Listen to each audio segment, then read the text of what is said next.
So today we're gonna start a roundtable about the monetary accounts in the SEEA towards a future standard. A discussion about the use of monetary accounts in policy making. We have 4 guests today. One of them, Bran Edens, will not be here with us either in person or online, but we will see a video recording of his presentation. And in sort of representation of Bran and the United Nations Statistics Division, for the discussion, Alessandra Alfieri will be with us today for the discussion after the presentation. So, hi, Alessandra, are you with us? Yes, I am. Okay. Hi, Alessandra. Nice to having you here online. Yeah. So first we will listen to the video recording of Bran Edens. After that, David Barton, who is with us today here in person, will give his presentation in about 10 minutes. And after David, Joanna Grammatikopoulou, who participate also asking questions in the previous session. So hi, Joanna, are you still there? Yes, I'm here. Okay, thanks. So good. So yeah, Joanna will be give the last presentation. And after that, we will start a discussion, a debate about this topic of monetary accounts in the SEEA. And I encourage all of you to participate. We will throw some questions to our speakers, to our guests, and also to the audience. And well, I hope it's going to be really fruitful and going to shed some light into these issues about the monetary valuation of the SEEA. So we'll start with Bran.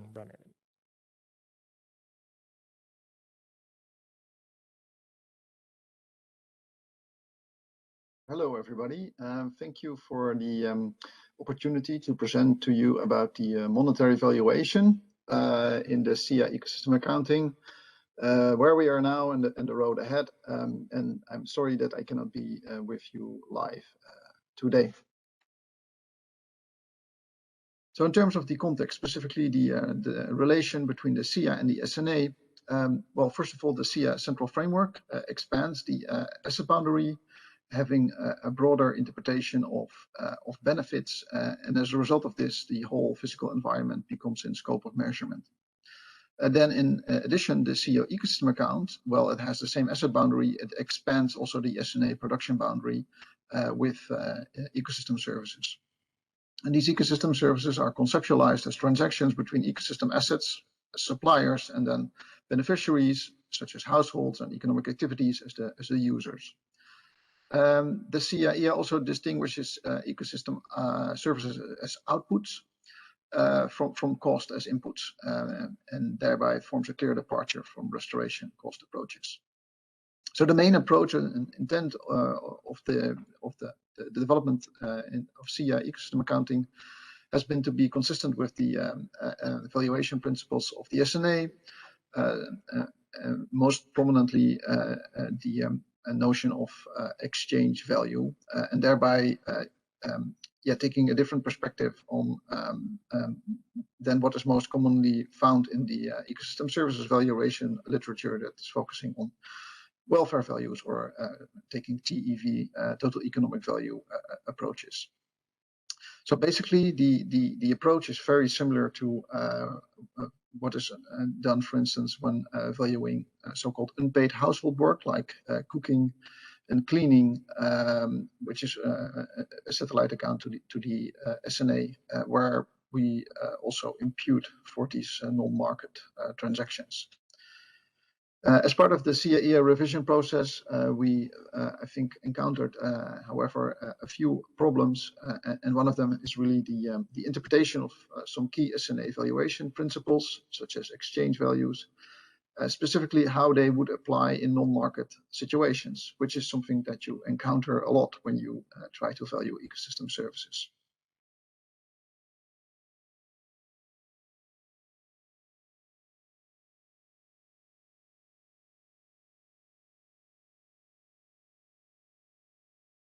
if you look at some key SNA evaluation principles, such as also impute for these non-market transactions. As part of the SEEA EA revision process, we, I think, encountered, however, a few problems, and one of them is really the interpretation of some key SNA evaluation principles, such as exchange values, specifically how they would apply in non-market situations, which is something that you encounter a lot when you try to value ecosystem services.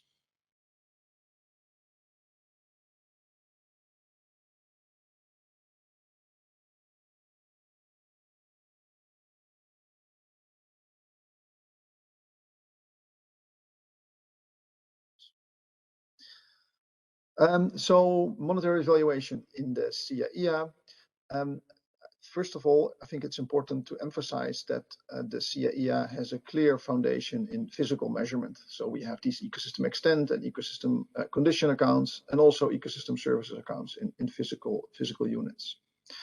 The second point to make here is that the SEEA EA also discusses quite clearly, I think, what it is doing in relationship to broader measurement welfare perspectives one may have.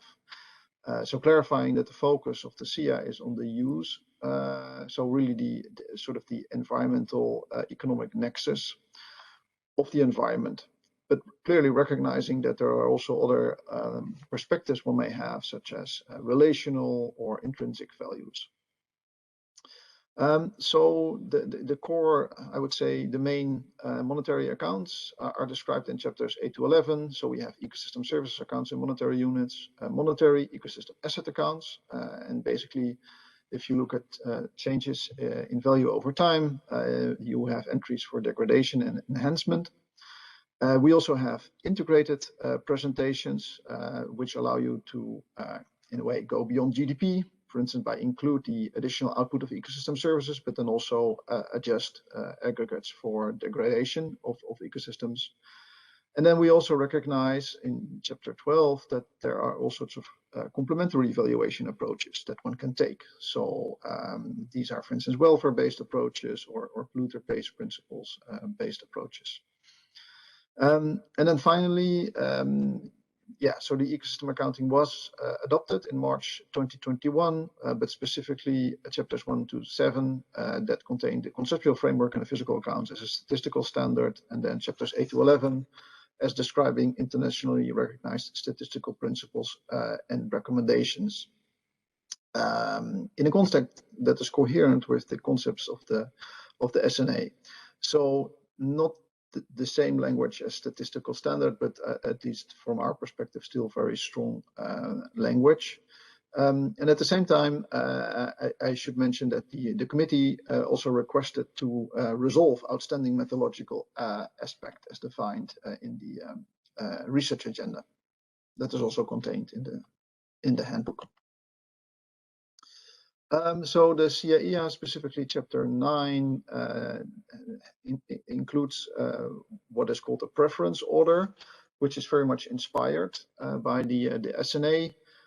So in case there are no directly observable transactions.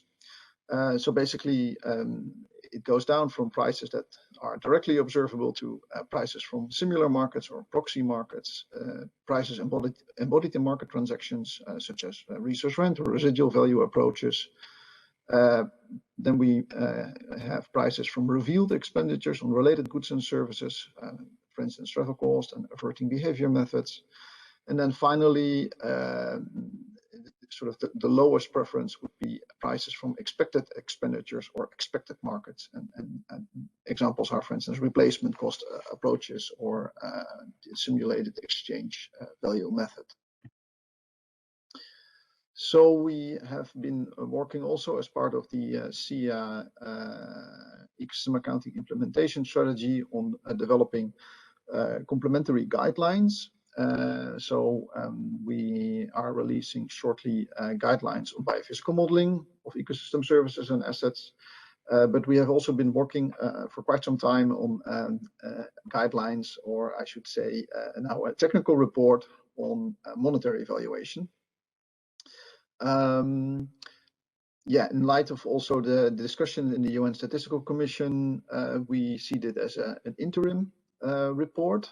So they do not consist of guidelines. But the reason to release a report is that it does allow to address the demand in the short term for those that wish to undertake monetary evaluation in an accounting context. I should also mention here that we were very glad to partner here also with the Maya project in developing this document.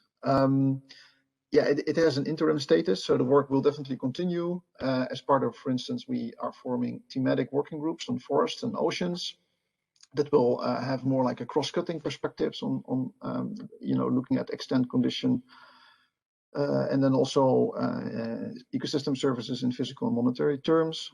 The other thing to mention here is that also as part of the SNA update process, there are working groups that discuss specific things, such as the well-being and sustainability task team, discusses a number of points of further alignment between the SEEA and the SNA, discussing things also such as, for instance, depletion.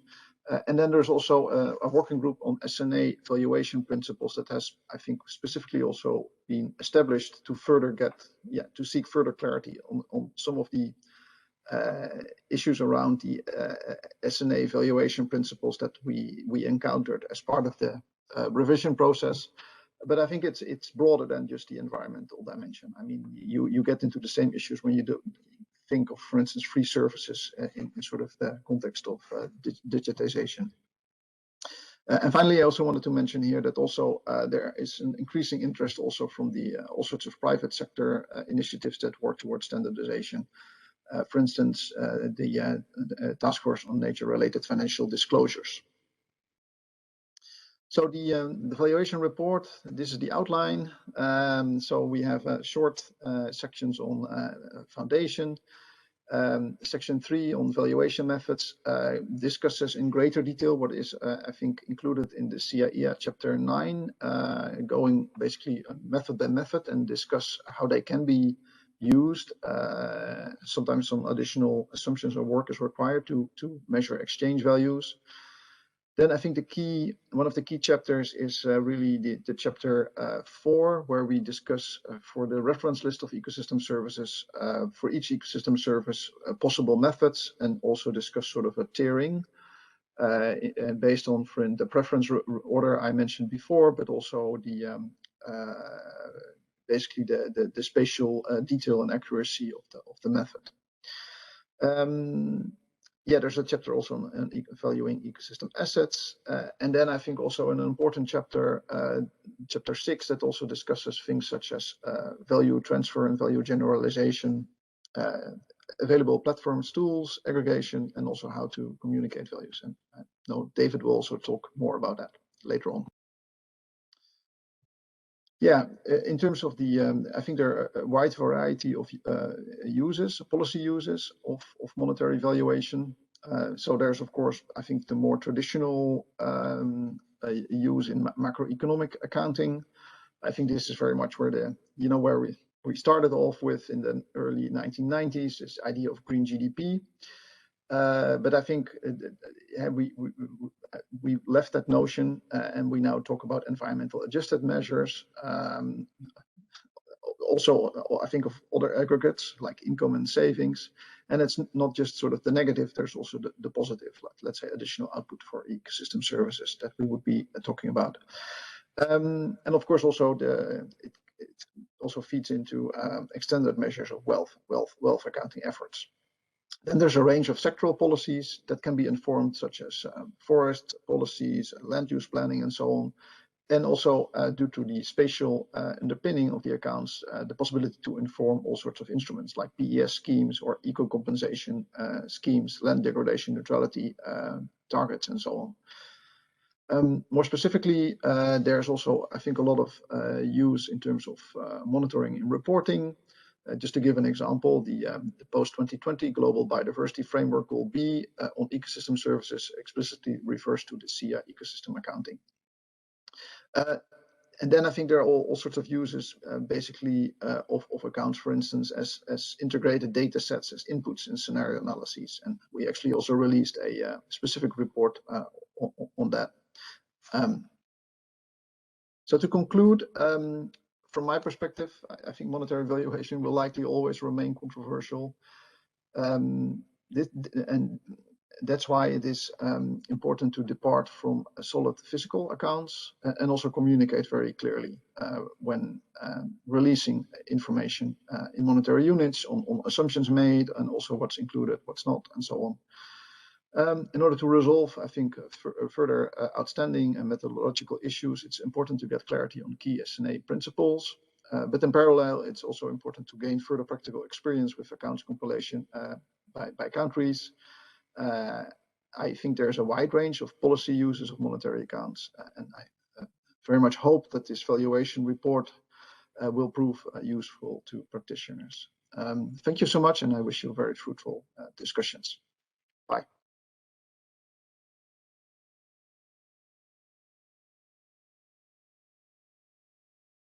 Thank you, Ram, wherever you are.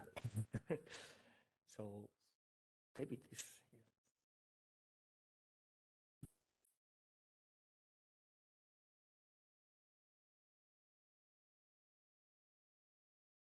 So next, David Barton. Okay, thanks so much. I'm going to pick up where Bram left off, and I'm going to talk more about the policy applications and also maybe ask some questions about the potential for use of the data in ecosystem accounts for different policy application or decision support uses. So I'm going to also focus on this in this joint product with the NCAVES project and Maya that Bram introduced. I'm going to focus on the material in Chapter 2 and Chapter 6, which is relating to the purpose of ecosystem accounts and on communication. So we start the report by saying that the main purpose of monetary valuation in ecosystem accounts is one is a purpose is statistical standardization, or a purpose is basically to compile data so that you can make comparative analysis. It's more of a technical purpose, and that's precisely why we use exchange values, because they make these ecosystem accounts comparable with the system of national accounts. And then there's another set of purposes which is related to how we use this for decision support. And two of the main purposes we highlight early on is making the contributions of nature visible to the economy, as well as having a better record of impacts that the economic and other human activity have on the environment. So those are the kind of big motivators for why we do monetary valuation, and I'd like to get into some of the details of that. And what I'm going to say now is not, it's not spelled out all of it in this joint valuation report.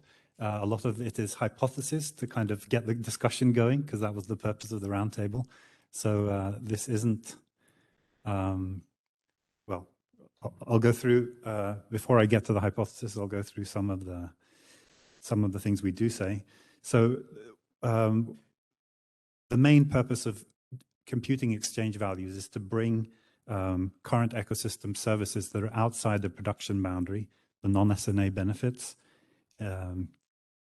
within the production boundary, and to be able to compare them to goods and services already within the national accounts. And that's what you see in this figure, which is also produced in the report. So a lot of provisioning surfaces are already identified and included in national accounts. We just reallocate those values to ecosystem services. Some of the recreation or cultural ecosystem services are also included.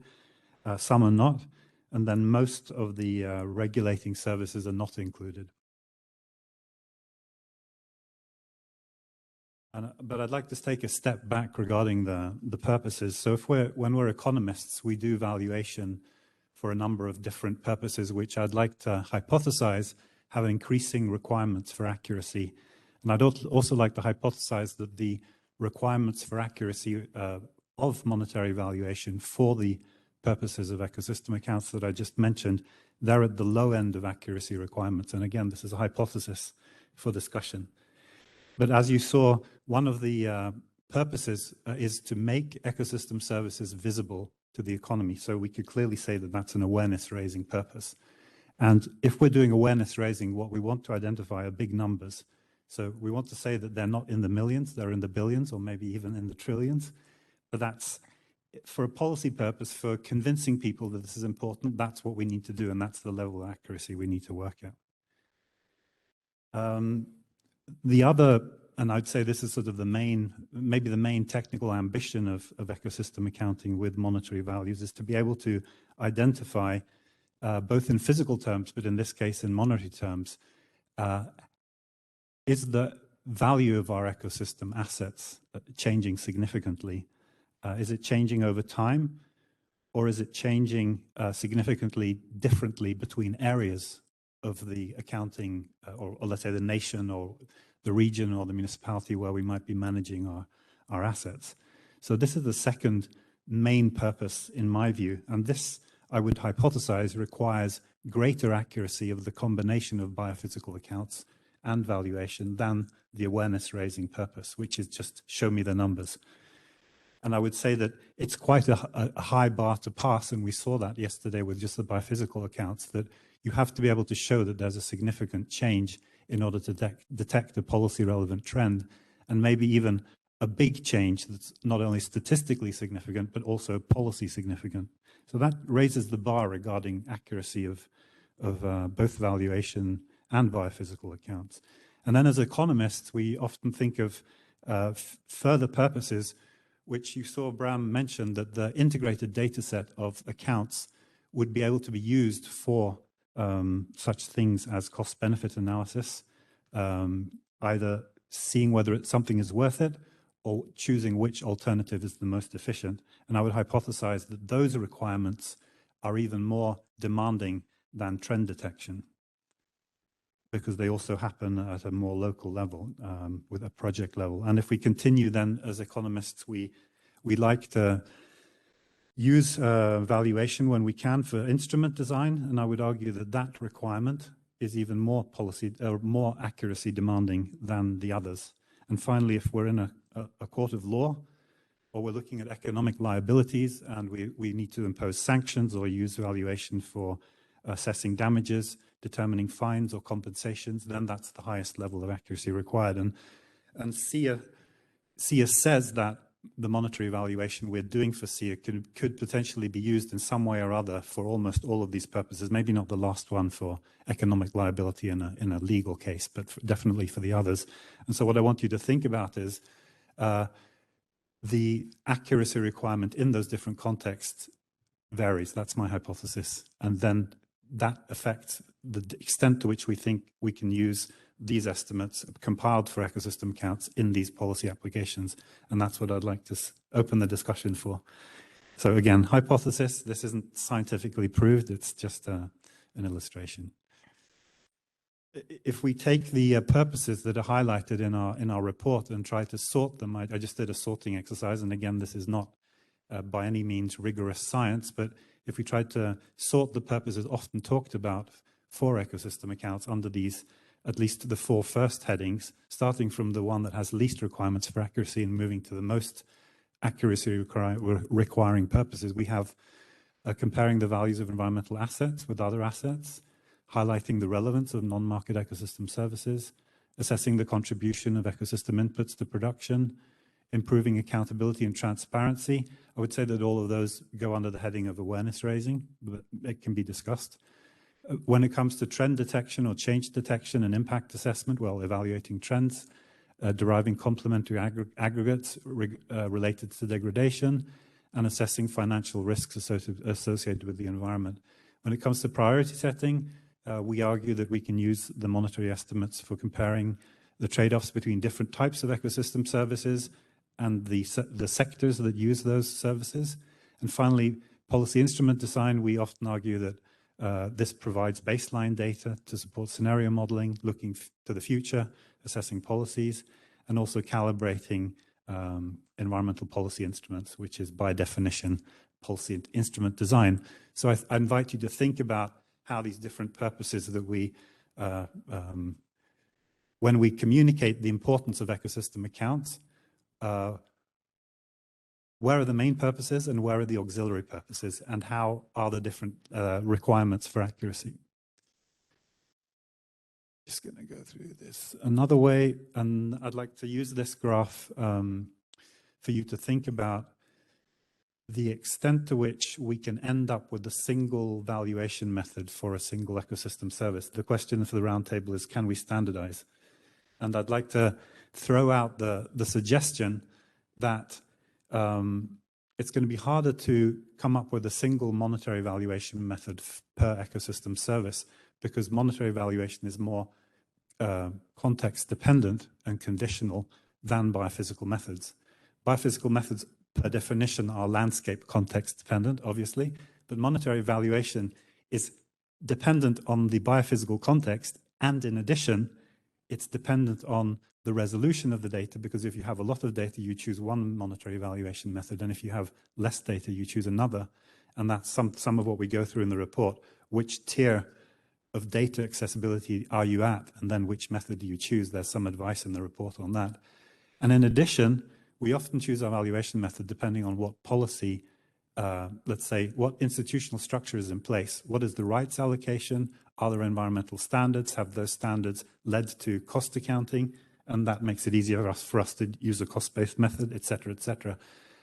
And all of this in this graph is kind of trying to, it's in a way like a three-dimensional space of context. And you could think, if you're in one of these corners, you'd be in a context for monetary valuation.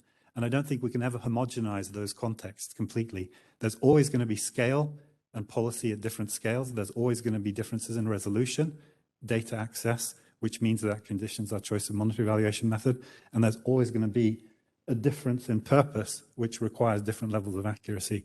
So I think that we have to start communicating to our statistical officers that they can't expect the same level of standardization in monetary valuation as biophysical.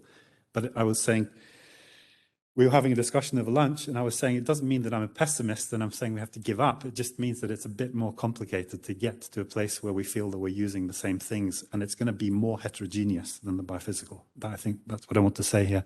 And there's some red lines in here which indicate that the bigger the scale, the higher the resolution, and the more demanding the context, the more it costs you. And that's another thing that's going to condition what we do.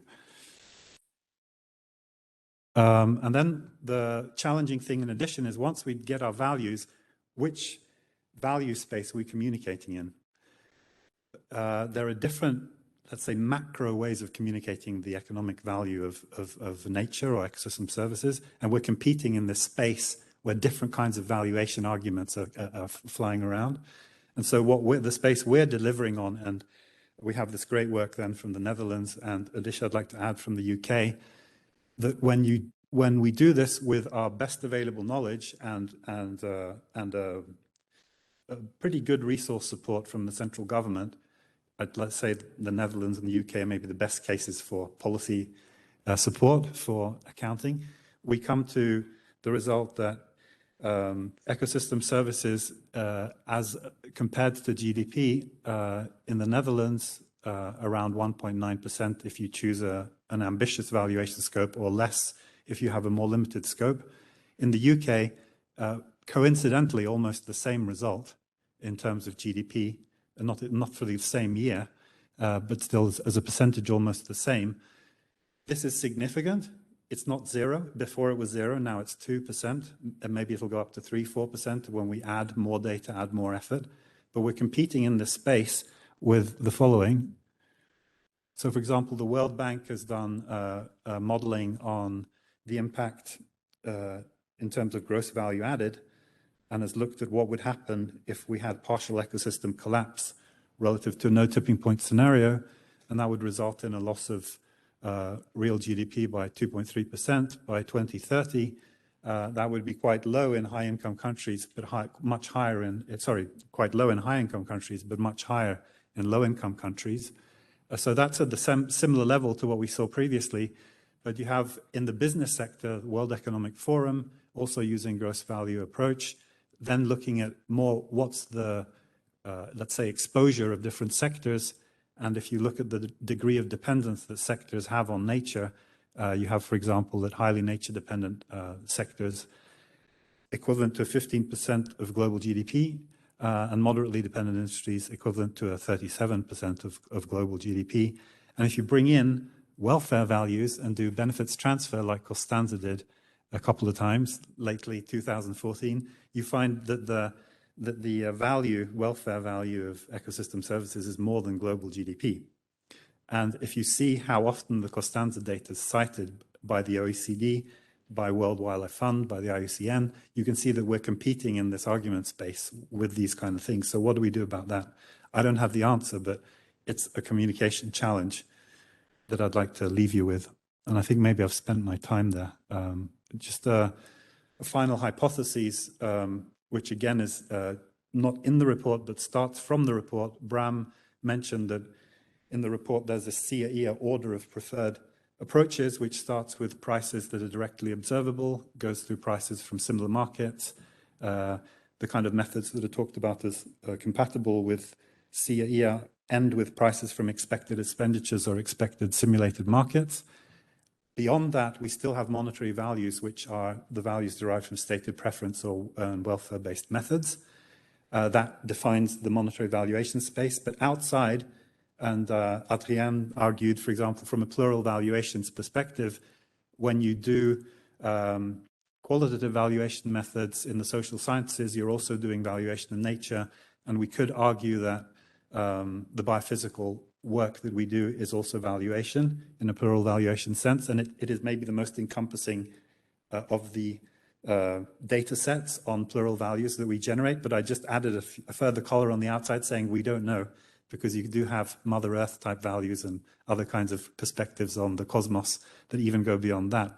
What I'd like to say is that the hypothesis that we saw previously with exchange values being quite small, gross value added values being bigger, and welfare value as being biggest, you could have a hypothesis that there's this scope of valuation depending on the accounting principle you use for valuation. And this Venn diagram illustrates a little bit relative magnitudes. And I think maybe I've finished there. I think that was going to be my summary slide, but it'll take me 2 minutes to read through. So I'll say thank you. I think I've left you with a couple of questions that are good enough to start the debate. Yeah, thanks. Thank you so much.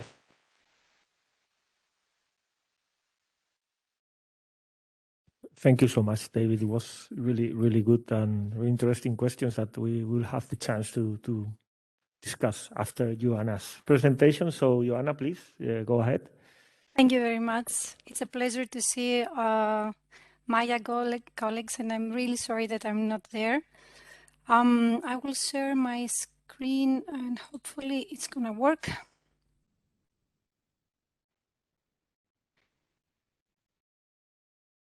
Let me know if you can see it in the presentation mode, please. We can see it. Okay, that's good. So thanks a lot for the invitation. I am Ioanna Grammatikopoulou. I work for the Joint Research Center in Ispra, Italy. And on behalf of my good colleague Alessandro Lanotte, I will share with you some lessons learned and some more empirical lessons from Income Project. So, I have some problems. It doesn't work. Okay. Yeah, so the presentation is gonna, during the presentation, I'm gonna discuss about, as I said, about the experience in the Income Project. I will also try to give some reflections on the SEEA EA standard, and also take the opportunity and advertise to you the session that me and Alessandra hosting in the next ESP conference in Creta in Greece this year. So as you probably know, the INCA project stands for the Integrated System of Natural Capital Accounts. It's The main purpose of INCA project was to explore and work on ecosystem accounts and ecosystem account services, ecosystem service accounts.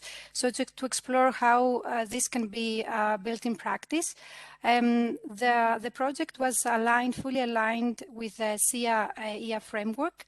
And in the figure, you can see the basic scheme that was used for the compilation of the accounting modules.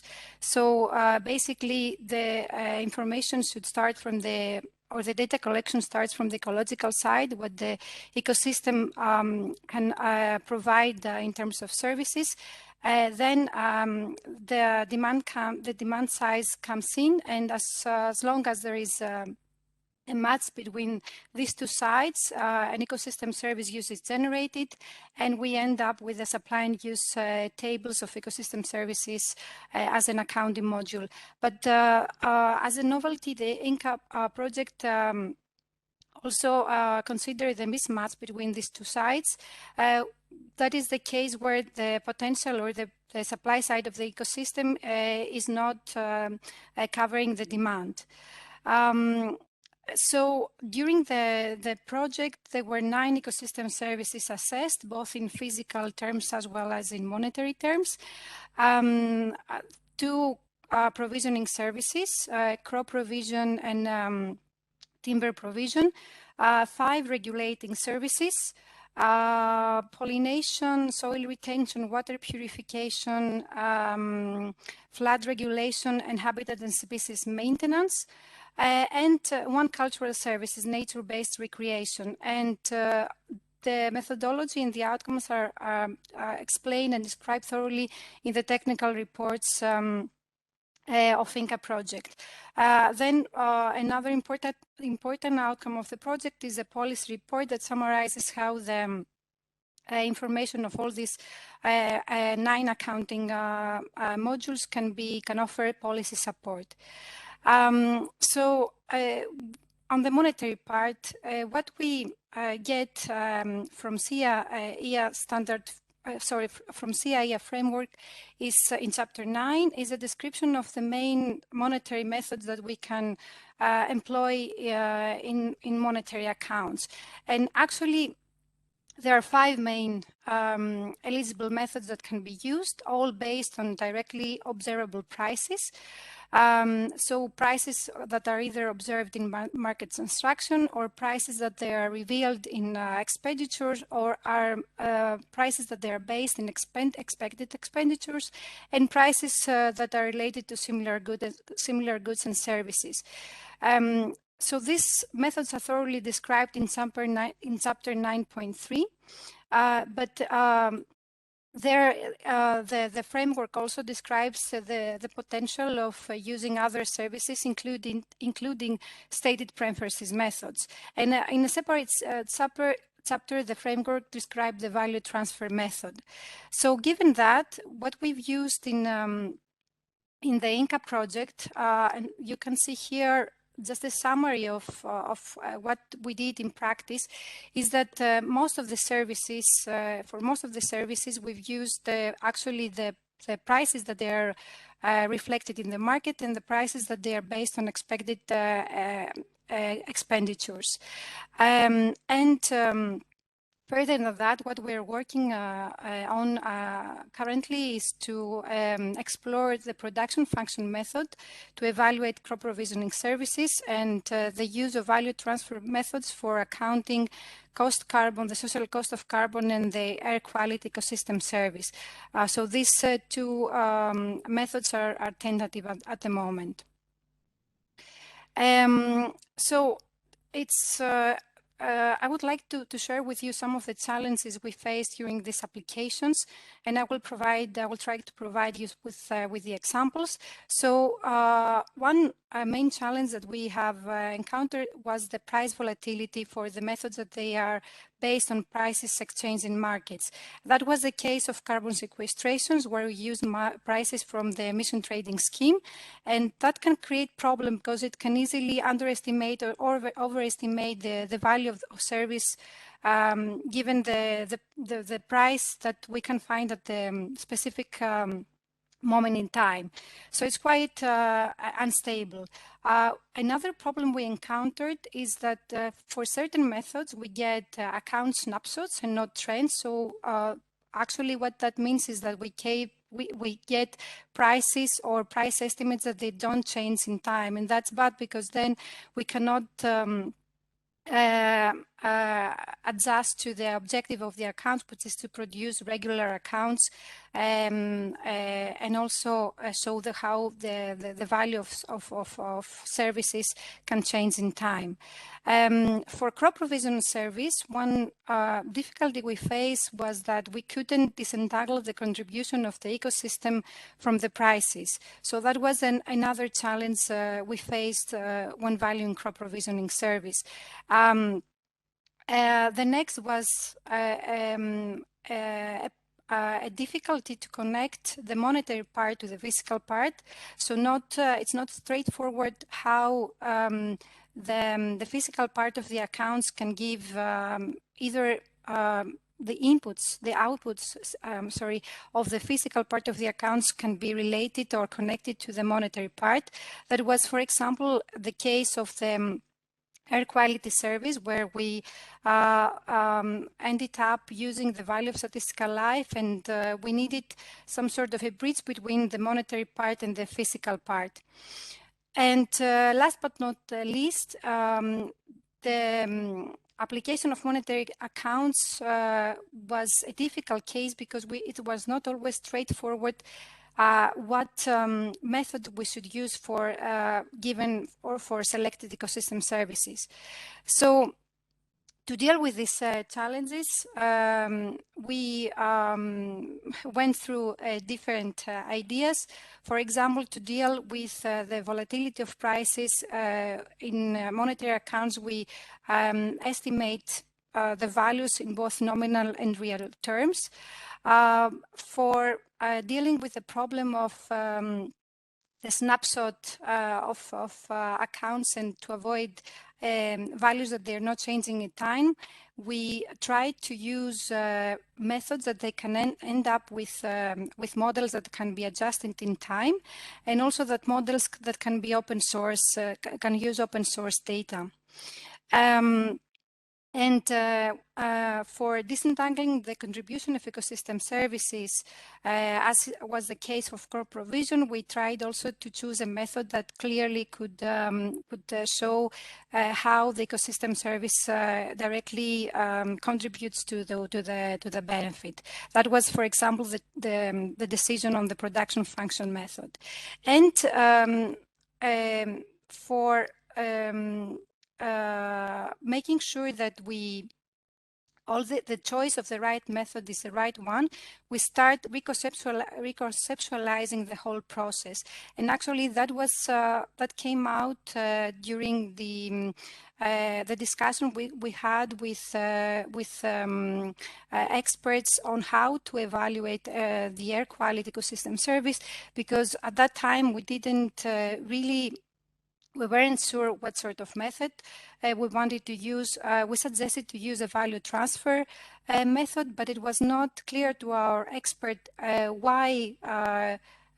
what exactly we want to measure and what is the purpose of evaluation. So that make us go through the whole process and reconceptualize it. And this is the outcome of this brainstorming, let's say, exercise. So what we ended up discussing in this brainstorming is that the decision of the method is very much aligned with the definition of benefits, the definition of users of its benefit, the definition of value under each benefit under each user, and this is how we end up with the selection of metrics and then the approach. And I can give you an example of the air quality service, because as you can see, different benefits end up to different users to end up in different values, metrics, and then finally this is what leads to the selection of the method. And another example was for carbon sequestration. So it's very important to have this, to clarify this in the process of selecting, of method selection. So the reflections, some reflections towards the SEEA EA standard, and this goes back to what David asked when we need, or where we, when we to the question if we can standardize. I think it's not a question of whether we can standardize. It's a question. It's not even a question. It's something that we have to do.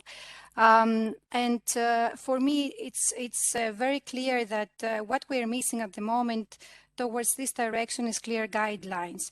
And actually, these guidelines should mainly incorporate two things.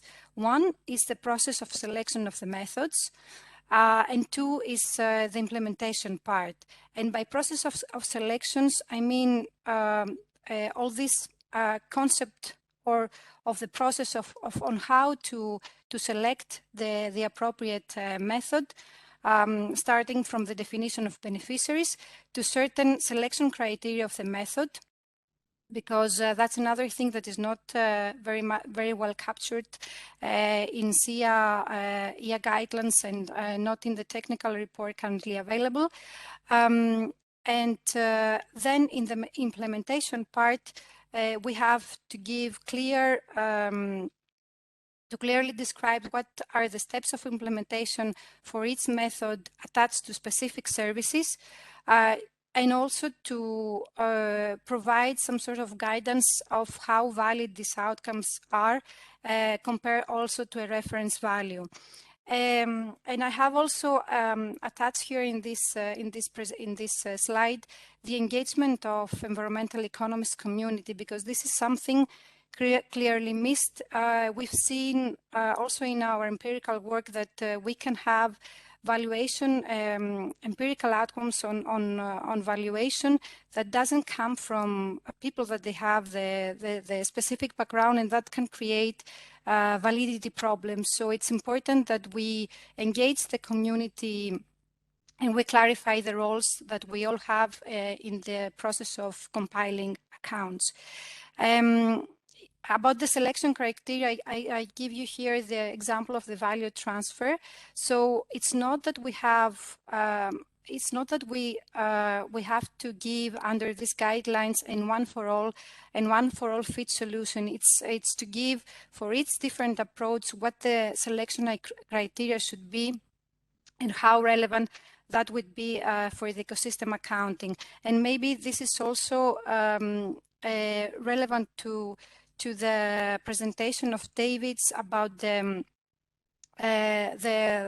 uncertainty and the purpose of evaluation. And last is about the welfare estimates, that we all know that this is something discussed in SEEA EA, but we all know that in line with the SEEA EA framework and in line with the SNA, we cannot use welfare estimates in the accounting work. So I would say that welfare estimates should have a place in ecosystem service accounts, because one obvious argument is that not all ecosystem services entail non-use values. We've seen the example of the biodiversity using a choice experiment, so we know that this is something inevitable. But at the same time, we know that we have measures, or we have the knowledge to adjust welfare values to exchange values, such as the simulated exchange value methods and others, that they can in a way translate these welfare estimates to market-based ones. And even if that's not the case, then I think the welfare estimates can use even as reference values in these guidelines. And I will close here with my advertisement. So as I said, in the next ESP, me and Alessandra, we're hosting a thematic session on ecosystem accounts with two subsections. One is about an assessment on the monetary valuation methods under the context of ecosystem accounts. And the second one is about the policy use of ecosystem accounts. So I would love to see you all there, and if you have relevant work to present, that would be great. And also we host a training session before the thematic session, so to show how in practice ecosystem accounts can be compiled using a certain tool. Thank you very much.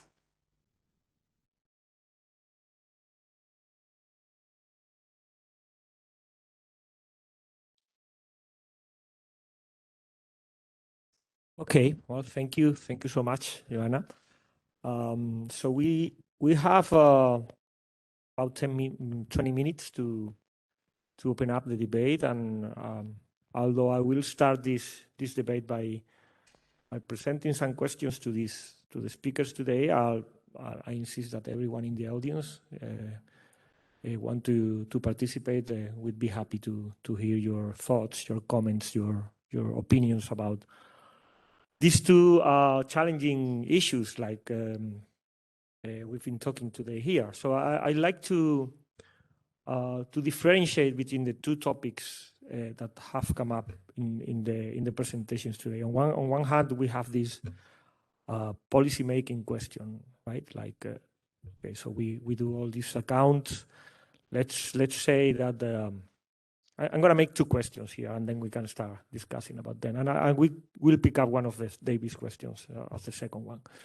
So let's say we have this ideal scenario where we all agree about the methods, and you know, we standardize the monetary valuation, and we are all in a happy world where we don't have to decide.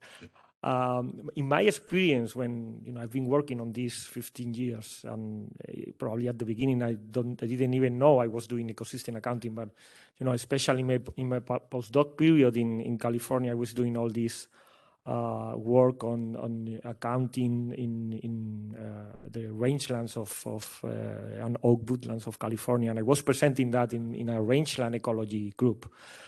And especially when you present this monetary valuation to people from the natural science, it's quite funny, because I was doing all these, multiple use. We have all these activities, and we use market prices, but also simulated prices and carbon prices to integrate carbon activity and nature-based recreation and all that. And we put this in a basket, we mix it, and we have this total income, and we see the distribution of income. And it was all these numbers, and I think we all agree that numbers are important. I think that showed up in the three presentations. And after that, they all look at me. They were all ecologists or biologists, and they look at me and they say, "Okay, so and how is this useful?" I was like, "Okay." And I think the economists we take for granted this usefulness of numbers, of economic indicators, and I think we have to build on that. We have to really start working on, as David said, communication. And I would like to ask you, David, and Joanna, and Alessandra, who is there also online, what's your experience about that when you interact with policymakers? And that's my first question. So when you have work on accounting and show to policymakers, what's your experience of all this communication, and do you have like real world examples of how this can be useful to drive policy decisions and to improve efficiency or to make things worth, like you showed in your slide, David? So that's my first question. And the second one is, I'm picking up your idea, your hypothesis, David, and both from our conversation at the lunch and then later. So we know all this is complex, and the biophysical accounts are complex because it needs a lot of data and a lot of modeling and study. But when it comes to monetary valuation or economic valuation, as David said, maybe the bottleneck is even more complex because it's local dependent. It's based on people's preferences, and people are very different in different places. Even for the same ecosystem, preference may change. Same ecosystem in different countries, we can have different preferences. Although all the biophysical processes are similar, people have different preferences. And property rights are different, and they really condition how economic values are shaped. Like economic, the economy, the world of economy is something that must follow the legal situation, the legal framework. Like the economy is after we set the rules, we set the property rights, and after that we have economic value. So yes, my question, I mean, is your question, is like, is that the real bottleneck of standardization, that we have to somehow offer a set of methods that can be applied to different contexts, to different property rights settings? Or is it that even possible? Or so if you are happy to participate, I'll follow up the discussion. I'd like to suggest, since I'm at an advantage sitting here, that we could invite Alejandra and Iona to respond first, okay, so that they're kind of properly in the conversation, if that's okay up there in the ether.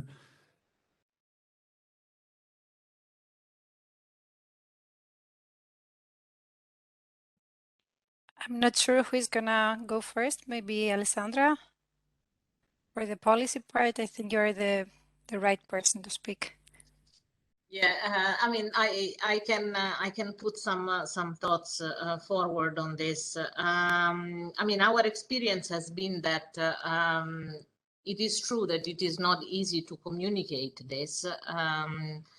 Because I think policymakers are really not used to deal with this type of data and this type of information. I mean, if we are talking about monetary values, I mean, usually this is the information that would be useful, let's say, to people sitting in Ministry of Finance, or and they are not used to think as the environment as one of the actors. So they are only looking at economic growth, and they are not really looking at the spillover effects that these economic activities can have on other aspects. So I think that there is really a need for training. I mean, it's not only the statistical offices that have to be build the capacity to compile the accounts, but also the policymakers have to also build capacity to see how they can use this information.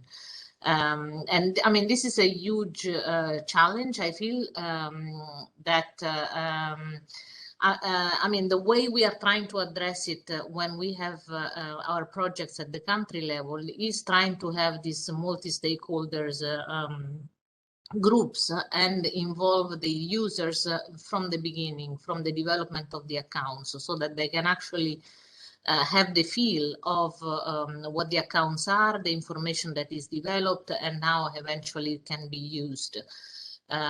So I think that this is a process, and then I think that there is kind of a huge void on who is actually going to provide this capacity building for the users community. I mean, I kind of feel that we, coming from a national statistical office, or I mean, a statistical community point of view, it's not really our mandate to do this, and also they will not listen to us. So there is I think a void on who should take the responsibility of building the capacity in the users community. I mean, what we can do, yes, we can talk about communication. We need to communicate better and have this stakeholder engagement.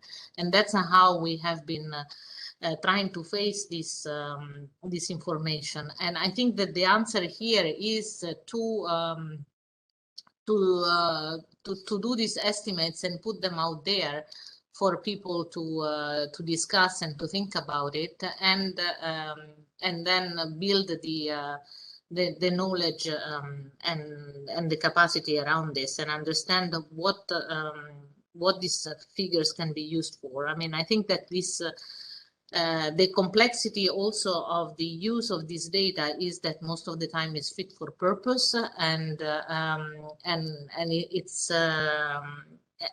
and I think that people have to start to understand how they can use the data and for what purposes. It's a process. Joanna, you want to add something? Yes, thank you very much. I will start with a policy question, because for me, every time we have the discussion about what sort of information the monetary part of accounts can offer, and whether it should, I mean, how we should communicate it, and whether we need this part of accounts there, and all this discussion and an argument there, I see a paradox to my head, because the SEEA framework started exactly from the purpose to bring environment and economy together, to show how these two parts are related, to show the dependency and the impact of economy to the environment. So it seems to me that there is that this question is not relevant anymore. So this is in one hand, and on the other hand, we also have international frameworks and policy initiatives, also in the EU context, as the biodiversity strategy initiative that asks for values of services and of ecosystems to support the policy making. And so I see that there is a clear demand on this sort of information. Of course, it's quite challenging. Of course, there is a lot of work to be done in order to make sure on what we deliver on the part of the accounts is something valid and solid. But I don't see why we question so much its use and its contribution. Okay. So your first question was, do I have an experience with policymakers or real-world examples? I don't work at the national level. I work at the municipal level mostly. So my experiences are with municipal managers and people compiling, let's say, extent accounts for green infrastructure.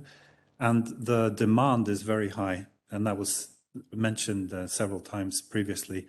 So I would say that I have experience in doing ecosystem service assessment at the municipal level, and that has had a large impact, but we haven't gotten to so they've integrated, for example, the ecosystem service concept into policy papers. They, for example, communicate the importance of municipal nature through the concept of ecosystem services. So the ground is ripe for moving to ecosystem accounts at the municipal level or applied to municipal problems. The experience I have is that at the municipal level, it's been very fruitful to use extent and condition accounts data and then do a specific economic assessment of a municipal policy instrument. For example, looking at how you would set up a municipal stormwater fee based on the land cover on different properties and the different kinds of costs that you need to cover to handle stormwater runoff. And in a way then, you say you're compiling the accounting data, but for a policy analysis purpose. So kind of in the back end, you're compiling the accounts, but you're doing it for a specific policy need that they have and not the other way around. So my experience, very limited, but a couple of experiences like that could be the way forward at the local level. You mean that in your experience, the information demand is policy driven, while accounting must serve policies, like you have this system and then policymakers can use the accounts, but it's not driven, like their needs are not driven right now because we are not building the accounts driven by any specific policy. Well, I think many of the presentations these 2 days have started by saying why we should do it. So I think we're on our way. Let me give the word to, I think Leo was.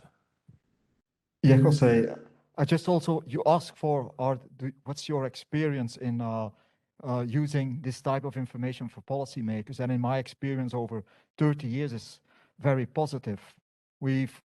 I had this type of debate 30 years ago when it was about health impacts from transportation engines, and now we're using these numbers for cost-benefit analysis, and car manufacturers have introduced motor cleaning technologies and to limit it based on that type of information, because it was shown that costs of measures are lower than the benefits society could get. Johanna has shown that you can use these data to show the benefits of having trees nearby the city where you have polluted areas. If you would come to Belgium, I would like to invite you to visit floodplains where 20 years ago, now the Flemish government has invested 250 million euros to restore floodplains. And it saves an enormous amount of money in terms of more technical solutions. And when we started it, also the people would say, no, it's never going to happen. But based on the information, and the information we had at that time was much less complete and much less refined as the ones we have now on ecosystem services assessment, but it justified to invest in this type of elements. And one of the important drivers was that they never asked me, okay, you're an economist, but they never asked what you do. Is that in line with the SEEA, or is it? No, but we were able to very clearly demonstrate these are real impacts and they have a value to the people. There are avoided costs, and we could link that and make it into a story. And I would say to often environmental economists, we present it like a problem that we have so many different angles to look at values and we don't know which one to choose first. But I liked very much what was said before. We need to look for fit for purpose, and as Johanna also showed, the different steps to select methods, because we should think about the methods. We should not just take the first best available, but we should think about it. But then we should stand up as a community and say, we are proud. We have a whole toolkit of different angles. If the first best methods and data are not available, we have alternatives. And we can demonstrate and value these impacts. I think we should be much more proud about what we have. And then I hope that in 10 years' time, when we come back, we will be proud that we have contributed to something like that, and it has been used as well. Thank you. I think Gabriela has her hand raised for a little while, so I'll give the word to her. Thank you very much. Yeah, I would like to make just a couple of comments regarding a presentation of David Barton. And David, I think it was really good presentation, really laying out different purposes and what it means. And I full-heartedly agree that when you move from the left to the right, more accuracy is required. But I also think that it goes beyond just more accuracy being required, as some of the speakers like previously just also pointed out. So when we think about change detection, yeah, I think the ecosystem accounts and the principles that are well suited for that. I just would be caution of how to interpret like monetary values. Like, is it a change because, or is there, maybe you don't see a change in the value? It could be that there is no change in anything, or it could be that the ecosystem is being run down, but it's compensated by human-made services, which basically offset the value loss of the ecosystem. That's one thing I think one should really differentiate that out, and this is not easy to do. Otherwise, you might get misleading recommendations. If you go any further in terms of the purpose to the right, priority setting, and then it's in instrument design, we're really getting into territory where having the full picture of all the full value, like in terms of welfare value, becomes really important. When you think about trade-offs, when people throw the word efficiency into the mix, you have to think about in terms of opportunity costs. All these principles, which are well known to economists from CBAs, for example, I think become important. So I think it's not a question of whether we can apply these ecosystem accounts for all purposes, as other people have said before, but which parts of the accounts we can use for what. And I would recommend to give welfare values a better standing within the toolkit, and not put them as an annex into an auxiliary account, put them out of sight, out of mind kind of place. So I think there's some real potential for problems if people then apply exchange values for the whole set of purposes. I think that could be very misleading. Thank you. Thank you, Gabriela. Alejandro Caparrós, yeah, I think you raised your hand. Yes, it's also to contribute a little bit about the debate whether policymakers use their accounts. So my point is that policymakers don't use national accounts either. They only use the GDP. So basically what we need to, historically, we tried to adjust GDP with some numbers, existing numbers, and didn't work because it's too difficult. So we have learned that we need to build accounts bottom up, the same way that an SNA is done. But now that we are building up the bottom up the accounts, we're doing the same than an SNA. We need a synthetic indicator that policymakers can use, because they are not using the national accounts in all the richness. They will never use all our accounts in all the richness. We need a synthetic account measurement. Gross domestic product is the one that is popular. Net domestic product would be preferred by economists because you take into account degradation. For environment, probably the point is to say that you need environmental net domestic product. We need a synthetic indicator like GDP, but that takes into account adjustments of degradation, would be a net NDP or something like that. But I think the next step, once we have our accounts, is to agree in the community what is our key indicator. And that's the one we can communicate to policymakers, because the national accounts never managed to communicate their whole accounts to the policymakers. Thank you, Alejandro. It was really interesting, your comment. I think Alessandra also wants to participate. No, just to give some additional reflection on what was said before. I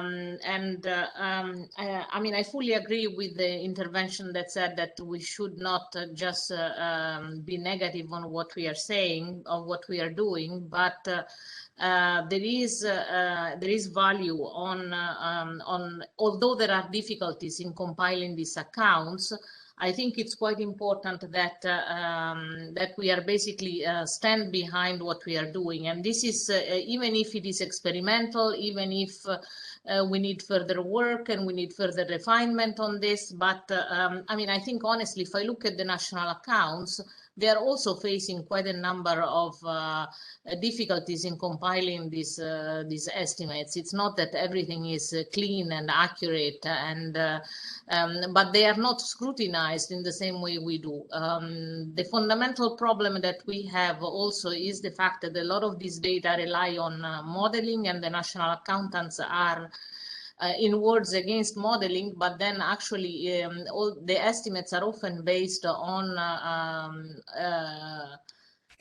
opinions, let's say, of the compiler, rather than even scientific methods. So I think it is important that these data are presented, the evaluation is presented not as an afterthought, together with a plurality of values. So and I mean, I do agree with Alejandro that he says that it's only policymakers only look at GDP and they don't look at the rest. But I think that policy making is really a process that it's not linked to one single value or one single measure, and it is a question of putting this data on the table with all the caveats that are there, and that they and there is a I mean, that they start being considered in the decision-making process, because at the moment, I mean, the feeling is that people, until now, the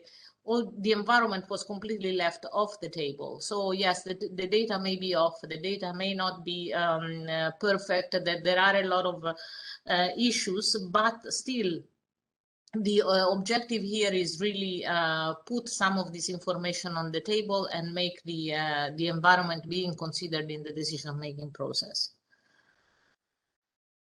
Thank you, Alessandra. I think David wants to make a... Yes, we're over time, but I wanted to take advantage of having Alessandra online. Your question to us was, what will it take to make monetary valuation a standard part of the SEEA? And I was wondering whether, Alessandra, whether you could give us some advice as scientists, maybe in closing, I guess, because we're running out of time. Yeah, this is a difficult question. I mean, there is a more of a technical question of whether we will be there in terms of standardization of methods. And I think this will come with the practical experience. I think there is a more fundamental philosophical question which has to do with the relationship between the SNA and the SEEA EA. And this historically, the SEEA EA has been seen more like, let's say, a satellite of the SNA, and therefore we are kind of bound by many of the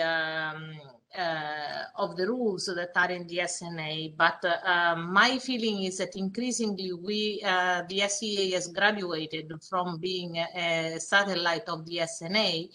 And I mean, and being kind of a distant brother, let's say, to the SNA would kind of free us a little bit further and pushing the agenda forward and being able to do certain things so that the national accountants do not feel too comfortable with it and include it as part of official statistics. And this is a little bit also a movement that it's going on with the statistical community of being more aware of the policy needs and the demands from the policy side, and maybe kind of loosen up a little bit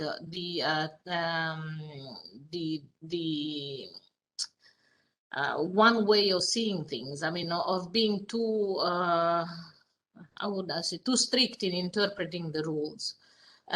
So, I mean, I think that the steps that we are doing in the revision of the SNA in really trying to understand and go into the depth of some of the concepts, including, for example, exchange values or definition of assets, or I mean, these are really fundamental questions that would be good to understand and then to see clearly how we deviate from it. I mean, one of the challenges, I think, of why we didn't reach an agreement on the valuation side was really the interpretation of the SNA. And I think that now we have an opportunity to reopen this discussion and also identify the boundary and saying the SNA measures the economy and it follows the certain rule. The SEEA measures the environment, and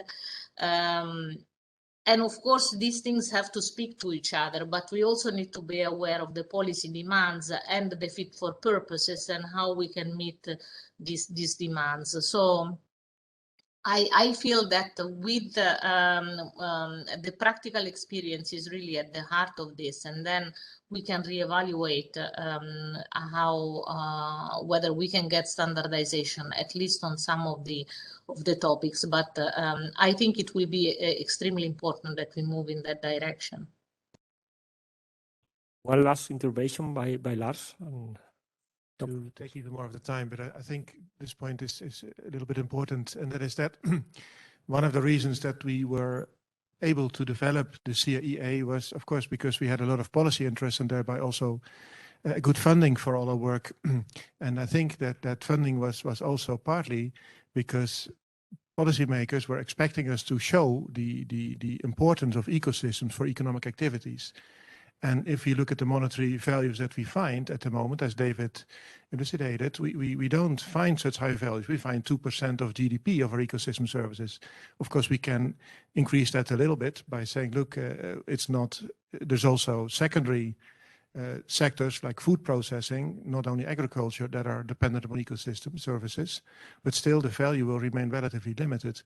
And I think we face an urgent question as an ecosystem accounting community to not only to clarify, but also to examine, okay, what can we now do with the economic values, the monetary values that we find? And one of the things is to develop indicators for trends to correct GDP, which is controversial, but I think that would be of sufficient interest to policymakers, at least, to remain interested in our work.